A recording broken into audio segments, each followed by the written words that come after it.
O amor e religião. A mensagem diz o seguinte: o amor vivenciado no exercício religioso proporciona a sensação de plenitude, de paz e de harmonia. Independente de qual seja a sua religião, de seus preceitos e de suas orientações, nunca deixe que o amor fique em plano secundário, nem que seja negado sob qualquer pretexto.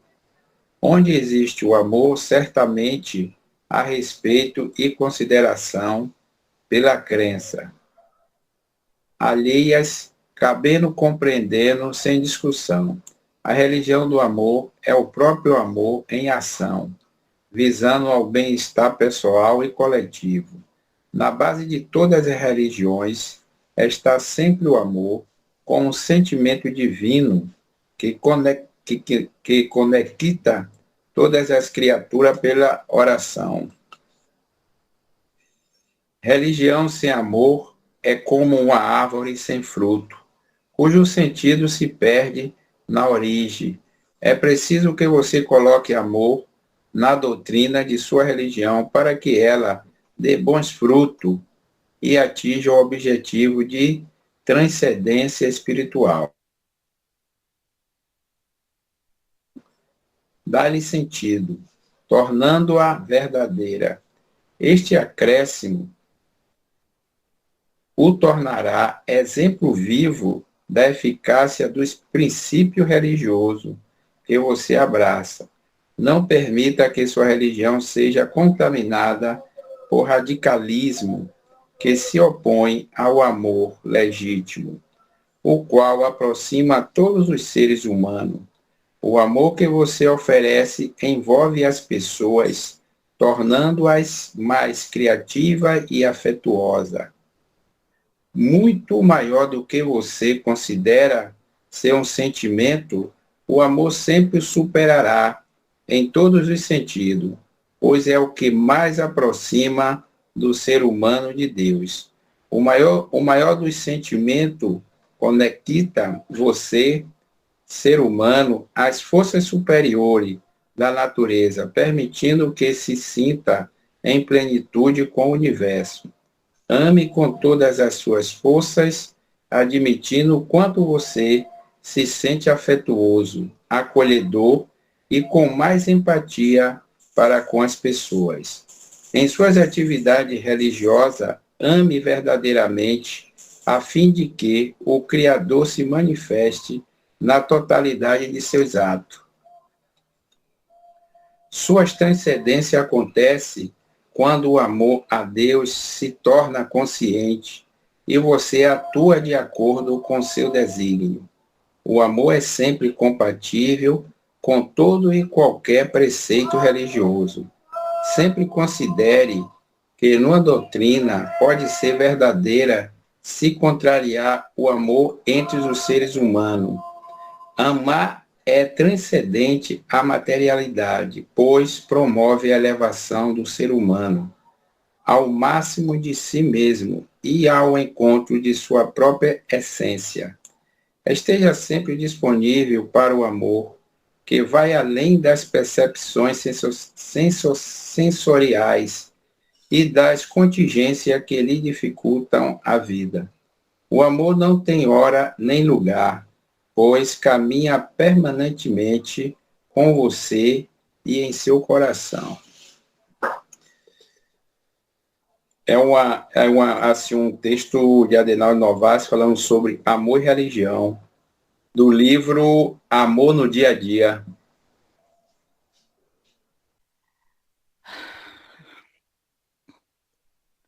Então, boa noite mais uma vez. Meu nome é Dirce, né? Para quem não sabe, estou tentando ser melhor a cada dia e espero conseguir. Mas estamos aqui, né? Mas para uma palestra da noite, sempre na presença de Deus, Jesus e os nossos mentores espirituais. Então, vamos aquietar os nossos corações, os nossos pensamentos. Vamos relaxando. Vamos nos concentrar somente nesse momento. Vamos fechando os nossos olhos ou não. E vamos, gente, respirar profundo e lentamente. Mais uma vez, gente, vamos respirar para que nossos amigos espirituais estejam presentes nesses momentos que estamos aqui, mas sabemos que eles estão presentes todos os momentos na nossa vida. E assim, vamos nos concentrar no aprendizado de hoje, pedindo ao nosso Mestre Jesus que nos ampare e que nos proteja. Vamos nos ligando com a espiritualidade aqui presente, sempre nos envolvendo nesse aprendizado de amor. Vamos até o nosso Mestre Jesus, convidando para adentrar a nossa reunião, aonde estivermos, independente do lugar, iluminando com uma luz azul intensa, preenchendo todos os ambientes, forrando pisos, parentes, tetos e beneficiando a todos com paz, harmonia e tranquilidade, sempre com emoção, gente. E assim, tranquilo e sereno, vamos à oração que Jesus nos ensinou. Pai nosso que estais no céu, santificado seja o vosso nome. Venha a nós o vosso reino, seja feito, Pai, a tua vontade, aqui na terra como no céu. O pão nosso de cada dia nos dai hoje e sempre. Perdoa, Senhor, as nossas ofensas, como assim nós devemos perdoar sempre a quem nos tem ofendido. E não nos deixe, Pai, cairmos em tentação, mas liberta-nos de todo o mal, que assim seja. E assim, Pai, nessa harmonia de paz e de amor, vamos receber a nossa irmã Tânia para a nossa palestra da noite. A palavra é sua, irmã, e boa palestra. Então, boa noite a todos vocês. Estivemos juntos numa palestra presencial, talvez alguns presentes lá, com o Edson, né? E, neste momento, nós vamos compartilhar algumas reflexões deste tema, que, para mim, ele é muito caro no Evangelho segundo o Espiritismo. Esse ano, o Evangelho ele completa 160 anos de sua publicação, a 15 de abril de 1864, Allan Kardec nos traz a terceira obra da codificação. E é justamente no Evangelho segundo o Espiritismo, que merece ser estudado por todos nós, que nós vamos encontrar no capítulo 11º. Esse capítulo é intitulado Amar ao Próximo como a si mesmo. E nós temos nos itens 8, 9 e 10, abre a instrução dos Espíritos com este tópico, a lei de amor. Item 8, escrito por Lázaro. Item 9, escrito por Fénelon. Item 10, escrito por Sanson, ex-membro da Sociedade Espírita de Paris. Mas antes de refletir sobre a proposta apresentada por Allan Kardec em O Evangelho segundo o Espiritismo, eu queria trazer uma história de um jardim de infância, do ensino fundamental, onde uma professora estava já próximo ao horário do recreio e uma criança pergunta a ela o que é o amor. Então, como já estava próximo ao intervalo, ela pediu que cada uma pudesse trazer, do retorno do intervalo para a sala, alguma coisa que para ela estava simbolizando o amor. Se dispersaram e voltam deste intervalo para a sala de aula. E aí ela começa a perguntar a cada uma daquelas crianças o que foi que elas trouxeram que de fato estava simbolizando o amor. Aí a primeira diz: professora, eu vi esta flor linda no jardim da nossa escola e para mim a flor, ela simboliza o amor. Entregou a flor à professora. Depois ela foi para uma outra criança e perguntou o que ela tinha trazido. E aí ela fala que viu no jardim uma linda borboleta passando de flor em flor. E aí ela traz esta borboleta, porque para ela a borboleta era o símbolo do amor. Foi para uma terceira criança. Essa terceira criança estava com um passarinho na mão. E aí ela disse que quando estava no intervalo passando pelo jardim, viu o passarinho que estava na grama. E ela pegou o passarinho dizendo que o passarinho simbolizava o amor. E assim a professora foi perguntando a cada uma daquelas crianças o que ela tinha apresentado. E na última criança, ela observou que a criança não tinha trazido nada. E aí ela pergunta: e você? O que foi que trouxe para representar o amor? Aí a criança começou a falar: professora, o nosso jardim, ele é muito bonito com as flores. E ele perfuma a nossa escola, porque as flores exalam um bom perfume. Então eu pensei, as flores, elas representam o amor. Mas se eu for arrancar uma flor do jardim, a nossa escola, ela vai ficar menos perfumada. Depois ela disse que viu a borboleta voando entre as flores e que era uma linda borboleta e que se ela fosse aprisionar, ela deixaria de simbolizar este amor porque ficaria triste, o lugar dela é entre as flores, voando. E, por fim, ela fala a respeito do passarinho, que viu o passarinho na grama, caído, e quando olhou para a árvore, percebeu que ali tinha uma mãe e mais um filhote, que deveria ser a sua mãe e o seu irmão. E aí eu pensei, professora, como deve ser triste ficar sem o amor da mãe.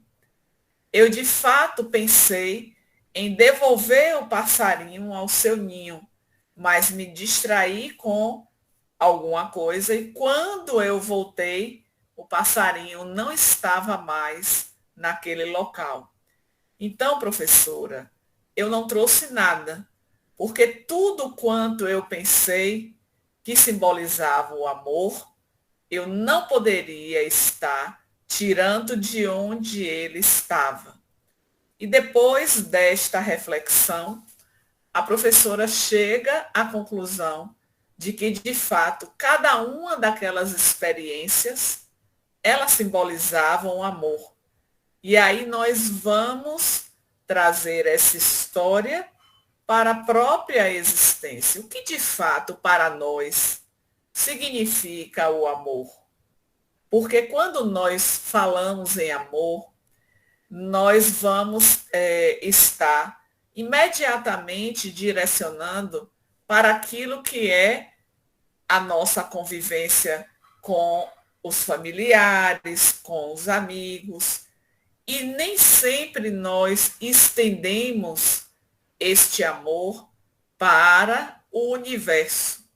E, momentaneamente, nós nos esquecemos da criação. Porque quem nos criou, cada um de nós que somos irmãos, foi o Pai, Deus.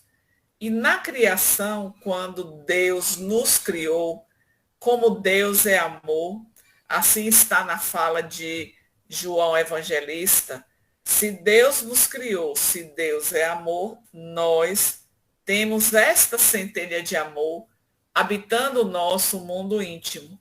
Então, na criação, todos nós tivemos esta centelha depositada em nós.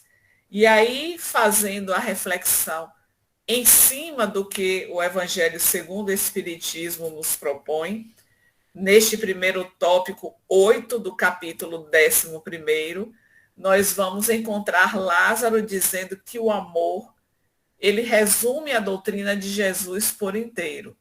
E aí ele vai apresentando para nós as fases que nós atravessamos para que possamos alcançar o ponto máximo do sentimento, que é o amor. Então, na sua origem, conforme ele diz, nós temos instintos. E aí a gente pensa que o instinto, que está muito presente no reino animal, e pensando que nós passamos por este processo evolutivo até chegar aonde nós nos situamos, no reino hominal. Então, no início, nós temos instintos. Mas se nós pararmos agora para pensar em nossas ações, reações, emoções, certamente vamos encontrar na atualidade alguma situação que já vivemos e que houve esta manifestação do instinto em nós, que é aquela reação intempestiva para a defesa, para a guarda, para a proteção de nós mesmos ou de alguém que seja significativo para nós. E aí Lázaro avança dizendo: quando avançado e corrompido, tem sensações. Então, talvez nós estejamos mais situados neste espaço intermediário, que vai estar refletindo este amor que ainda está muito envolto nas sensações. E o que seria este amor? É o amor que vai evoluindo para que possamos alcançar a plenitude. Mas quando nós pensamos na afirmação de Lázaro, que o amor resume toda a doutrina de Jesus, é pensar de um lugar que nós precisamos alcançar, porque a nossa meta é Jesus. Nós temos como modelo, como passos a seguir, Jesus. E Jesus, sendo o nosso modelo, para poder seguir, sabemos que não é fácil. Sabemos que precisamos trabalhar os nossos instintos, as nossas sensações. Quando pensamos na história que apresentamos, a narrativa, aquela criança que arranca uma flor, ela não pensa na beleza, no perfume, no quanto aquela flor está trazendo esta expressão do amor e que deveria continuar ali. Então, é a sensação que nós experimentamos. Então, no instinto, nós arrancamos a flor, mas a sensação vem: eu vou presentear esta flor a alguém. É a sensação. Mas o terceiro ponto que Lázaro traz aqui no Evangelho segundo o Espiritismo é que o ponto delicado do amor é o sentimento. Então, é este exercício diário que nós vamos fazer e que foi a expressão da última criança. O sentimento de uma mãe quando ela olha para a árvore e percebe a tristeza porque o seu filhote havia caído do ninho, não estava junto dela. E aí vem, no instinto de preservação, esta mãe, ela deverá buscar, se ela tem condições, trazer o seu filhote de volta. E aí nós lembramos de um vídeo recente assistido, né, de que havia um ninho em uma árvore e a mãe, ela deu à luz aos filhotes, e nós sabemos que inicialmente ela vai estar buscando atender a demanda da necessidade alimentar trazendo para o ninho a alimentação. E aí, quando ela saiu, uma ave maior vem, entra no ninho e pega o primeiro pássaro. Nós sabemos que a ninhada nunca é um pássaro só que vem. São vários, né? Mais de um. E aí, quando aquela ave volta e não vê um filhote, ela já imagina o instinto de preservação. Alguém esteve aqui e levou o meu filho. Vou ficar de sobreaviso, porque certamente voltará para poder levar os demais. E aí a filmagem, gente, é muito interessante, porque esta ave maior volta para poder pegar, e a mãe vai e ataca, mesmo sendo menor. É esse amor instinto, preservação da espécie, que nós, como já evoluímos através dos reinos, já o nosso psiquismo, né? Não é que o animal tem o espírito é da espécie humana, mas o nosso psiquismo, ele evoluiu. E nesta evolução, nós chegamos até o ser humano e vamos caminhar para a angelitude. Então, aquela ave mãe, ela, por instinto de preservação, por amor aos seus filhos, ficou ali, na expectativa para poder proteger a sua prole. É instinto. E muitas vezes nós, seres humanos, ainda estamos agindo nesta fase inicial, neste primeiro momento do amor. Lembrando que na criação, em resposta à questão 115, Allan Kardec vai estar trazendo que nós fomos criados simples e ignorantes, sem o discernimento, mas cada um vai escolher o caminho do bem, o caminho do mal. Quanto mais transitarmos neste caminho do mal, mais estaremos afastados da essência, que é o amor. Ainda que nós que aqui nos encontramos, possamos estar fazendo distinção entre pessoas que são mais amorosas, outras menos amorosas. Mas quem são mesmo essas pessoas? Todas são filhos de Deus. Deus é amor. Como Deus é amor, ainda... Desculpa, deixa eu beber um pouquinho de água.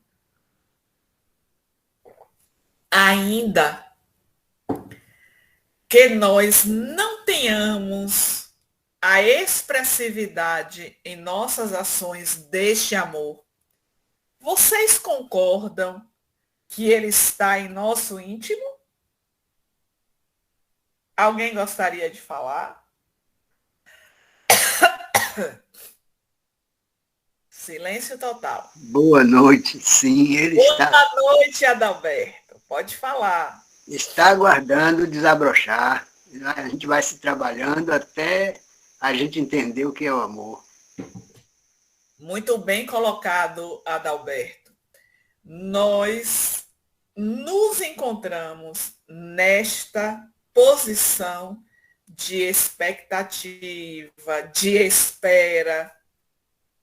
Mas um dia isso vai desabrochar.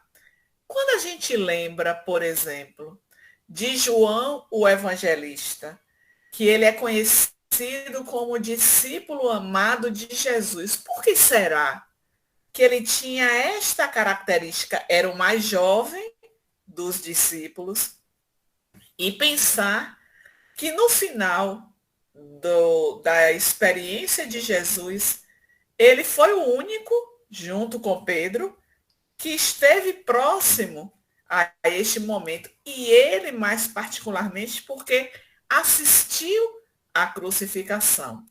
Então, estava ali aquele que era próximo e que talvez tivesse muito muito claro esta expressão do amor. E aí vem, passado 12 séculos, como Francisco de Assis. E aí, quando nós observamos a trajetória deste ser que tinha essa amorosidade no seu modo de ser, neste contato com a criação, porque ele conversava com os animais, com os pássaros, com as diferentes aves. Sabemos deste contato próximo que ele teve com o lobo de Gúbio. Ele tinha conversa com o fogo, com o ar. Então, esta proximidade com a natureza já assinala essa presença mais evidente do amor. Não significa porque eu não gosto de gato, de cachorro, então não tenho amor. Não é isso. Eu posso não ter este contato próximo com o animal e admirar a planta, admirar o pôr do sol, gostar do mar. Nós estamos falando de diversas expressões da natureza. Então, quando Lázaro traz isso, de que é instinto, sensação e sentimento, Lázaro está dizendo a todos nós aqui que vamos transitar por estas fases para chegar ao cume. Mas para chegar a este cume, nós vamos estar transitando por momentos que são desafiadores, por momentos que são dolorosos, por momentos que são difíceis, mas que precisamos trazer esta mensagem para o nosso íntimo.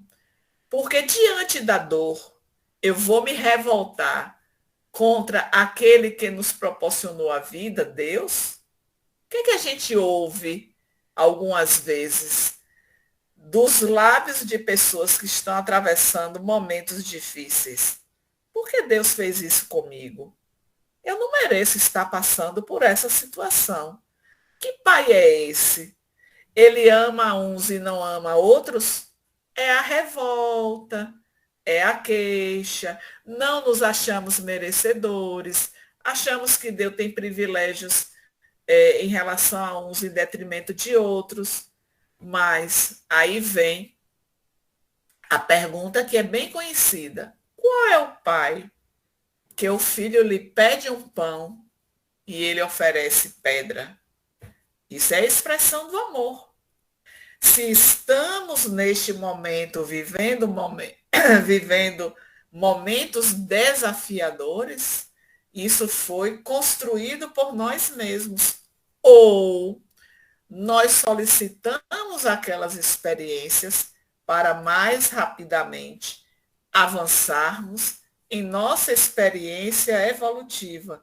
Então, é necessário pensar a respeito desta condição adotada por nós, que a todo instante a vida, não tenhamos dúvidas, está a nos convidar para o exercício do amor que vai começar no seio da própria família. Quantas vezes é dentro de casa que surge a oportunidade para que nós possamos expressar este amor?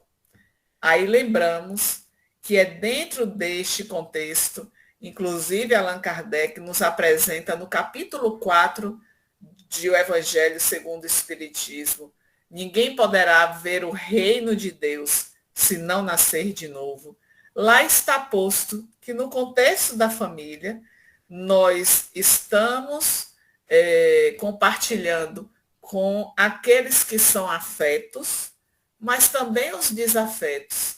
E quem são esses desafetos? Tânia, o que é que o desafeto tem a ver com o tema amor? Tem. Porque o desafeto de hoje, amanhã será o nosso afeto. Mas para que haja essa transformação, é necessário um investimento nosso. É necessário estarmos mudando de postura Porque às vezes nós carregamos em nosso íntimo as dificuldades que vivenciamos lá atrás em nossa jornada. Então, digamos, deixa eu escolher aqui um nome aleatório. Digamos que Ivânia, acho que é Ivânia que eu estou lendo aqui.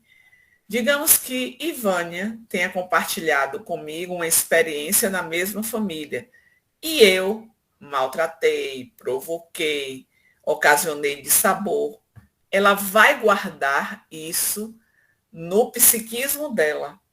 E ela leva isso para a jornada no mundo espiritual e quando retorna, ela armazenando esta raiva, este desejo de vingança, ela não consegue se libertar.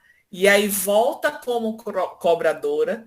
Nem sempre nós exercemos os mesmos papéis no contexto onde nós estamos. Então, hoje, eu sou filha de um pai e de uma mãe. Na próxima existência, eu posso vir como pai ou como mãe desta filha. Então, esses papéis vão se invertendo conforme seja a nossa necessidade de amadurecimento.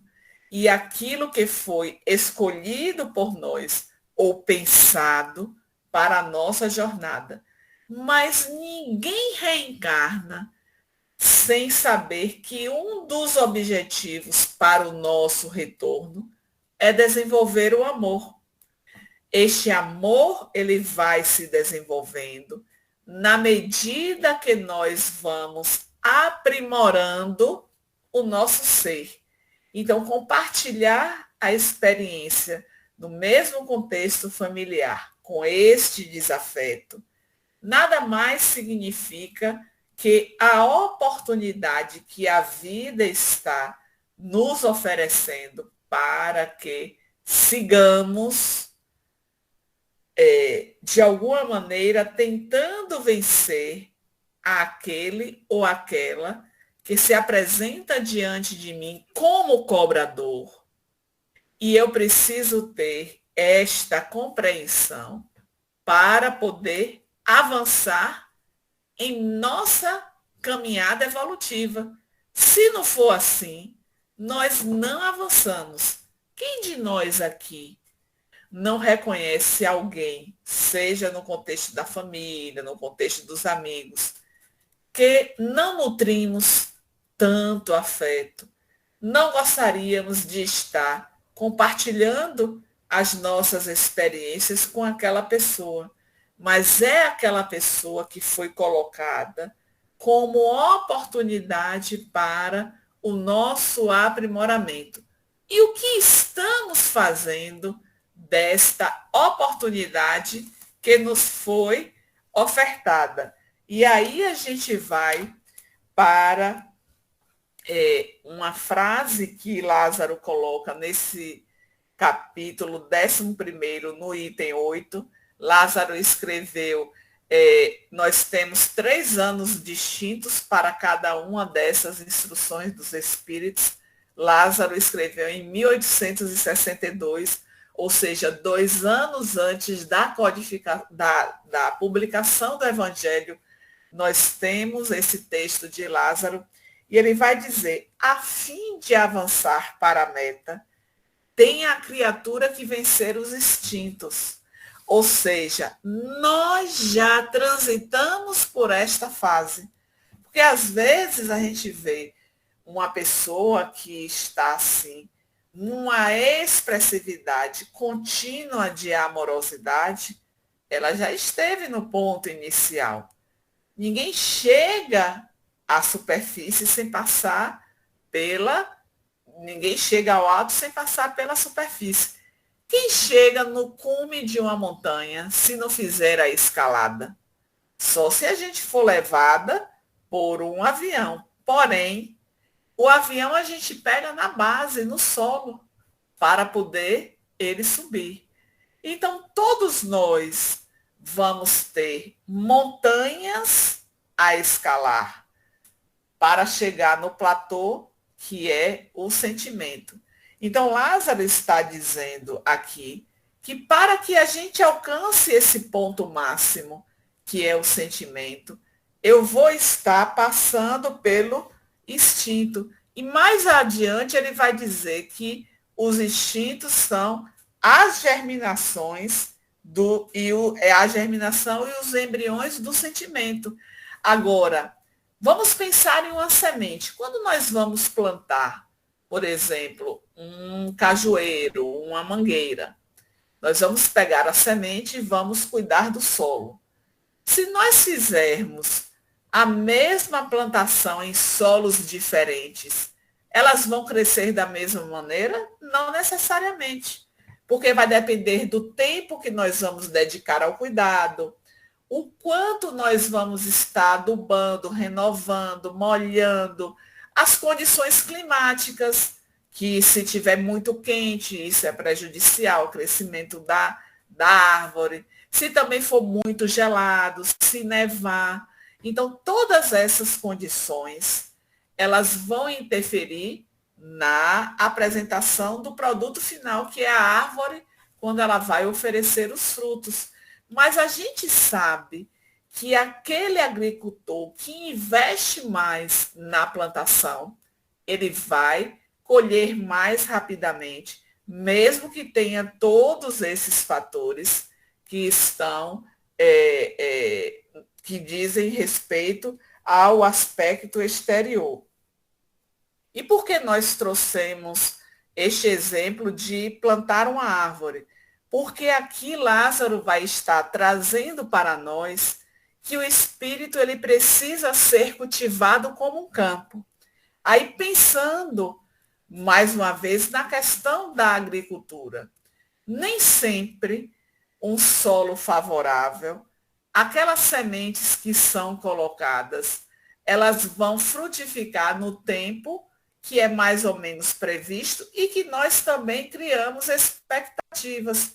Porque eu faço tudo direitinho, mas vem uma larva que vai destruir, que vai comprometer.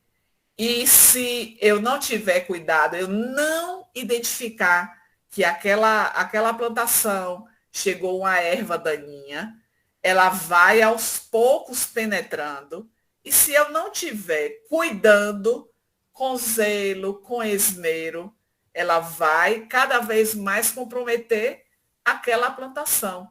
É por isso que Lázaro está dizendo aqui no texto que o espírito ele precisa ser cultivado como um campo, que na plantação nós vamos passar por uma série de etapas para que o resultado final seja exatamente como nós desejamos.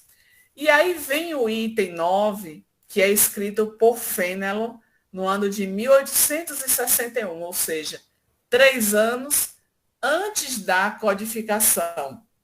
Ele vai dizer que o amor é de essência divina e todos nós, do primeiro ao último, temos a centelha desse fogo sagrado. Ou seja, aqui Fénelon, ele está reforçando para nós essa essência da criação que vai se fazer presente em cada um de nós. Não saiamos daqui sem esta ideia de que todos nós possuímos a centelha do amor habitando o nosso mundo íntimo. Aí, voltando para a história inicial que nós apresentamos aqui. Aquela criança que arranca a flor, nós poderíamos estar fazendo uma análise que é justamente o nosso imediatismo. Eu recebi um comando. O que significa o amor para mim? Então, o amor é ter uma flor na mão. Então, eu vou e não raciocino como a outra criança. Se eu arrancar a flor, vai diminuir a beleza do jardim, vai diminuir o perfume que está sendo exalado.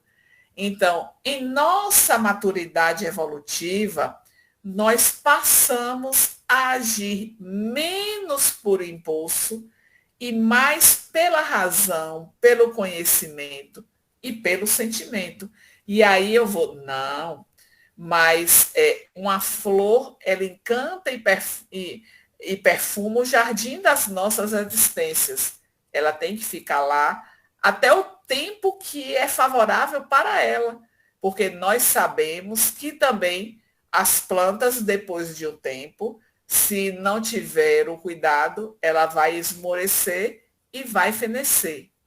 E aí, quando Fênelon nos escreve que o amor é de essência divina, é justamente para poder fortalecer, sedimentar em nós este contexto de que temos no nosso ser, no nosso interior, esta centelha do amor. Ah, mas eu não reconheço em mim este amor, esta afetividade. Vamos trabalhar para que se manifeste, porque às vezes nós fazemos um julgamento que de fato não é a realidade. Deixa eu escolher agora uma outra. Maria Lindini, que está aí de câmera ligada, está dando um sorriso maravilhoso. Digamos que ela sorriu quando eu falei, mas digamos que você seja uma pessoa que está sempre de cara fechada, que não conversa muito com as pessoas, e aí eu vou julgar. Ah, ela é uma pessoa que não tem amorosidade. É um julgamento equivocado. Eu vou trazer um exemplo para vocês de uma pessoa que foi da nossa convivência na casa espírita. Ela esteve presente durante 50 anos da sua existência e era uma pessoa extremamente fechada. Quem olhava assim, Ave Maria, parece que não gosta de ninguém. Era a aparência. Quando essa pessoa ela teve um problema de saúde, ela ficou internada vários meses. E em algumas das visitas que eu fiz, eu via outras pessoas que iam visitar e eu ouvia assim, esta pessoa matou a fome minha e de minha família algumas vezes. Quem faz isso no anonimato faz por que sentimento mesmo, gente? Por amor. Porque eu poderia não fazer nada. Mas eu não estava dizendo que aquela pessoa era uma pessoa fechada, que não tinha amorosidade. Não necessariamente as aparências indicam quem aquela pessoa é. Não foi, aí eu quero dizer a vocês, não foi uma nem duas pessoas que no leito hospitalar eu ouvi falar da expressão do amor que ela manifestava. Então, isso vem também dizer para nós que precisamos julgar menos os outros e fazer mais, porque nós julgamos, julgamos, julgamos. E o que é mesmo que nós estamos fazendo? Nós estamos fazendo ao outro aquilo que nós gostaríamos que o outro fizesse, porque é isso que Fênelon vai dizer nesta mensagem, no item 9. Amar no sentido profundo é o homem ser leal, probo, consciencioso, para fazer ao outro aquilo que gostaria que o outro fizesse para você. Avalie, gente. Já pensamos sobre esta perspectiva em relação ao amor? Que amar é a gente fazer ao outro o que gostaria que o outro fizesse? Então, vamos pensar naquilo que eu acabei de dizer do julgamento. Será que a gente gostaria que esta plateia tivesse me julgando? A gente não gosta. E por que a gente julga? Isso não é amor. Nós estamos distantes do amor se continuamos agindo desta maneira. E aí nós vamos estar pensando em algo que João Evangelista, ele no final da sua existência, nós sabemos que João, após a morte de Jesus, Jesus ali na cruz, apresentou a João a sua mãe e a sua mãe a João como filho. Então, eles, a partir daquele momento, estabeleceram vínculos afetivos importantes. Mas, imediatamente, Maria não pôde seguir com João. Ela foi para a casa de familiares e João depois apareceu porque ele estava buscando, inclusive, um local onde eles pudessem viver. Vamos lembrar que os discípulos de Jesus, eles não tinham pouso, eles viajavam, eles saíam a pregar. Então, naquele momento, João não dispunha de uma casa onde pudesse estar levando Maria para poder conviver. Mas quando chegou ao final da sua existência, que ele já não tinha mais condições de sair para pregar, as pessoas iam visitar João na sua residência, em Éfeso. Foi cedida para ele uma casinha, onde ele, ao receber esta casinha, ele foi atrás da Mãe Santíssima para poder estar vivendo com ela nesse espaço. Mas chegou a um ponto, nós sabemos que este foi o único discípulo que não teve morte por sacrifício, não foi crucificado, ele morreu de velhice. E aí, como ele já estava com a idade avançada e não conseguia sair mais para pregar, as pessoas iam à sua casa visitá-lo. E todos que iam lá diziam, ele dizia, meus filhinhos, amai-vos a fim de serdes amados. Amai muito. E aí é interessante, gente, como é a natureza humana. Ele já naquela condição de debilidade.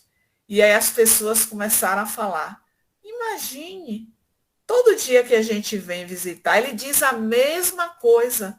Meus filhinhos, amai-vos uns aos outros. Será que ele não teria outra coisa para poder estar dizendo para nós? Aí a gente vai para o lado humano. Pessoas mais envelhecidas, que ficam repetindo as mesmas informações. E aí a gente fica, mas está falando a mesma coisa a todo instante. Por que será que ele tinha esta frase de referência no seu final de vida? Exatamente nos fazendo um convite para que nós pudéssemos viver este amor em plenitude. E é Fenelon também que vai estar trazendo que a terra é o local de provação, de exílio, mas que isso vai se modificar à medida que formos exercendo. Aí ele traz uma série de características, a caridade, a humildade, a resignação, a paciência, a abnegação. Olha quantas virtudes que o próprio Fenelon vai dizer aqui, que todas elas são filhas do amor. Nós sabemos, por exemplo, que a caridade é um amor em movimento. É a expressão do amor quando nós doamos não somente os aspectos materiais, mas o nosso sentimento, o nosso abraço, a nossa presença.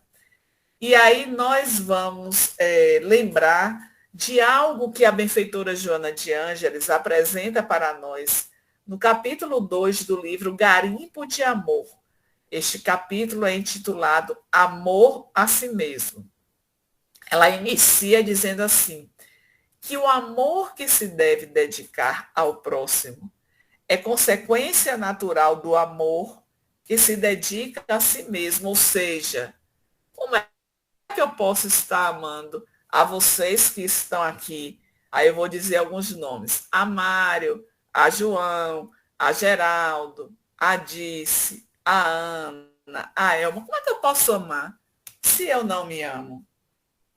Então, é algo que nós precisamos também pensar neste amor a si mesmo. Isto é o reflexo de quê? Que investimento eu tenho feito de ano para que eu possa me amar e, consequentemente, eu me amando, eu vou expressar isso com relação ao outro. Porque quando a gente vai observar aqui no Evangelho, itens 8, 9 e 10, a lei de amor, item 11 e 12, Allan Kardec vai trazer o egoísmo para nós. O egoísmo que está na instrução dos espíritos. Item 11, nós vamos ter Emmanuel escrevendo, e item 12, Pascal. Então, é uma sequência que tem uma lógica, tudo teve uma lógica para o codificador. Então, quando chega Sanson e vai também trazer no início da sua, do parágrafo que abre o item 10, ele vai também falar que os espíritos que estão ali estão recomendando para nós a vivência do amor. Amai-vos a fim de serdes amados. Às vezes, nós ficamos nesta expectativa de estar recebendo amor, mas o quanto nós estamos doando? O que é que de fato nós estamos fazendo em termos de caridade, em termos de simplicidade, de bondade, de boa vontade? E aí a gente volta lá para o tópico que Allan Kardec apresenta no capítulo 9, item 4, que é a afabilidade e a doçura, onde Allan Kardec inicia dizendo que a benevolência, fruto do amor ao próximo, conduz à afabilidade e à doçura. Então, como é que a gente pode estar amando se não somos afáveis, se não somos doces, se não somos benevolentes? E aí, quando nós vamos para aquela questão muito conhecida, que é a 886, que vai trazer sobre o perdão, mas que Kardec vai formular qual o verdadeiro sentido da palavra caridade, como a entendia Jesus. A primeira palavra trazida na resposta pelos benfeitores é benevolência, que é esta boa vontade, que é o caminho para a afabilidade. Sem afabilidade, nós não vamos amar. Mas este amor que resume a doutrina de Jesus é o convite que ele está a fazer a cada um de nós também para o exercício do perdão. E aí nós nos recordamos de um diálogo que Jesus ele estabelece com Simão Pedro, depois de ter passado por aquela experiência de conversar com a multidão e ter falado a respeito do reino dos céus. E Simão vai perguntar ao mestre como é que faz para poder alcançar este reino dos céus. E aí, lembrando do diálogo, nós ficamos também a imaginar o quanto, àquela época, essas palavras de Jesus, elas traziam uma vibração, um sentimento na sua forma de proceder. E aí vamos pensar quando Simão Pedro, da sua posição de humanidade, ele vai estar dizendo: ah, Jesus, hoje eu me deparei com alguém que me provocou e eu ainda guardo esta mágoa, esta provocação. E tudo que você apresenta é difícil de nós colocarmos em prática. Aí vai a pergunta de Simão: mestre, o que fazer eu e os meus amigos para poder alcançar este reino dos céus? Qual foi a resposta de Jesus? Ama, Simão. O amor é o primeiro e o último passo daquele que busca alcançar o excelso reino. Depois desta resposta, ele segue dizendo: perdoa, Simão. E aí a gente vê que a todo instante o amor e o perdão, eles não estão dissociados. Quando nós falamos no perdão, por exemplo, e vem, eu tinha falado que era de Fénelon, mas é de Sansão. No sentido, é o homem ser leal, probo com seus ex. Quantas vezes nós fazemos ao nosso próximo aquilo que nós não gostaríamos que fosse feito na nossa direção? Mas quando a gente faz isso para o outro e que ele guarda a mágoa, ele guarda a raiva, ele guarda o ódio, isso precisa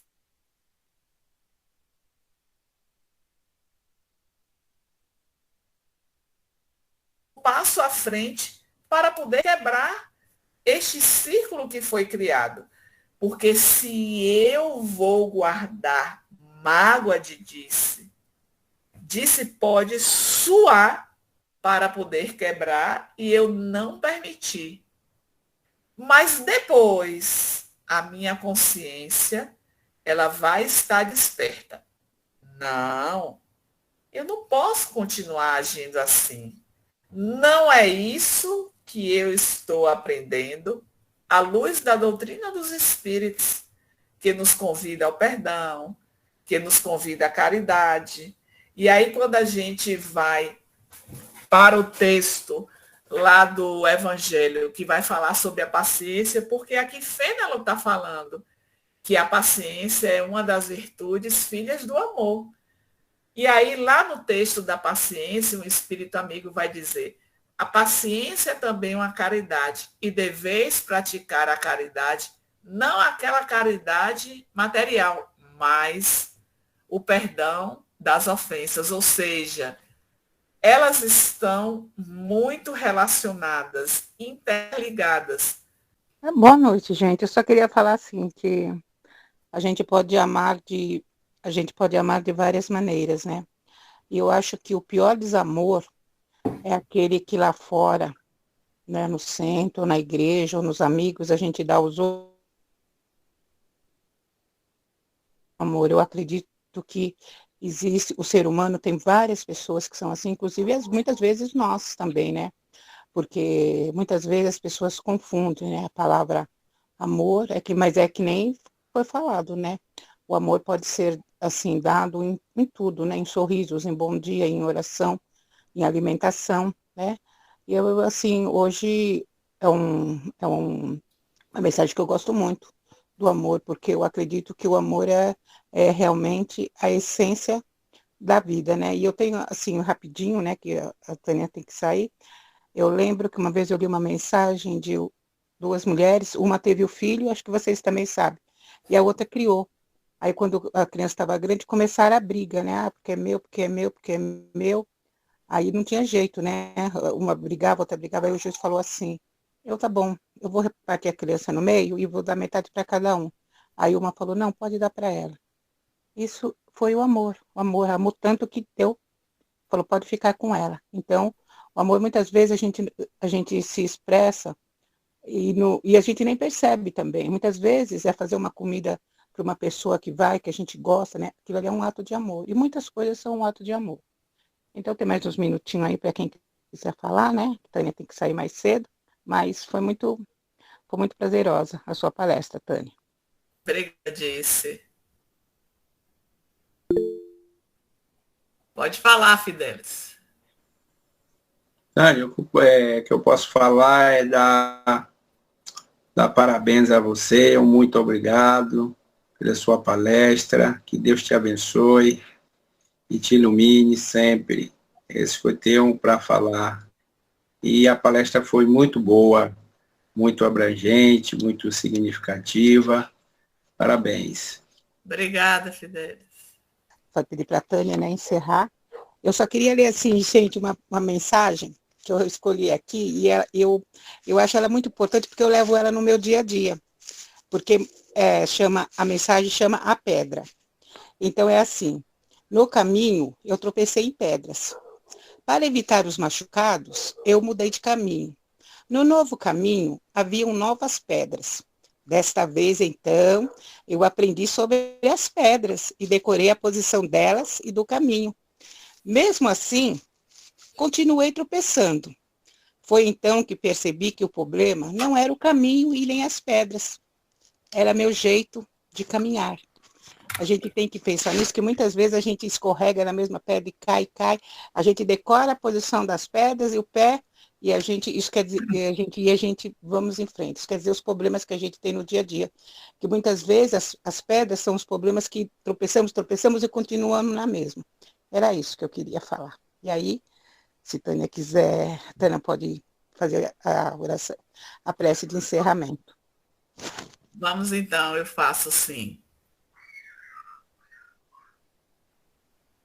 Querido amigo Jesus, benfeitores espirituais, que nos conduzem neste momento, fazendo um trabalho para que a nossa percepção sobre a mensagem do amor toque aos nossos corações. E que através deste amor possamos prosseguir com mais confiança em nossos passos, com passos seguros na direção do Mestre. Porque foi ele mesmo que disse que o amor cobre a multidão dos equívocos, porque nos equivocamos, mas o Pai, sempre amoroso, nos estende a mão, oferecendo uma nova oportunidade para refazer a nossa caminhada.